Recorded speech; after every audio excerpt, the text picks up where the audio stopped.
To make a great action sequence, you have to start with a great story sequence.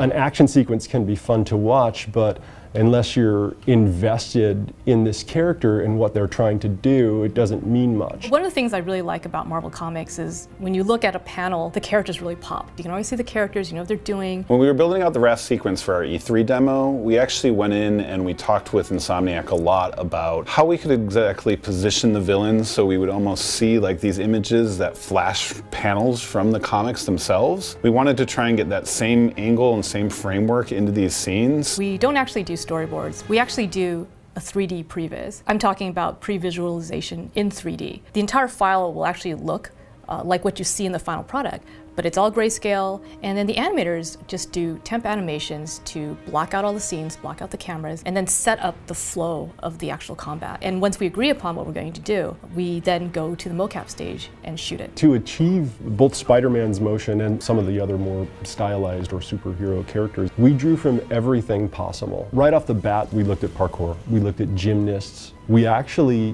got amazing things out of our stunt people. A lot of wonderful things just sort of bloomed from blue sky thinking on a stage with a stunt person. What was interesting about working on this project was that there's a lot of different characters. So for example, we have a flying enemy like Vulture, or we have a giant lumbering enemy like Rhino, or we even have enemies with superpowers like Electro. So we actually have to consider each of the villains as if it's its own main character. So we have to think about the look, the effect, and even how that character moves. How do you like my new suit? Dashing. Where'd you get it? It's an exclusive club. If it looks good when it's really rudimentary, once it all has the bells and whistles of like finished models and lighting and audio and effects, that's just icing the cake. We actually spent a lot of time making sure that all the surfaces look really wet. You can see at certain times when you look at the characters really closely that there's actually water dripping down their masks or their faces. And I felt that that was really important to really nail the emotion we're trying to get. There's a sort of gut feeling that hits your stomach when you have your hands on the sticks and you're playing and you're swinging around, and you almost get this moment where you're just in this state where you're just purely interacting with that world. We're like, all right, they made a great game.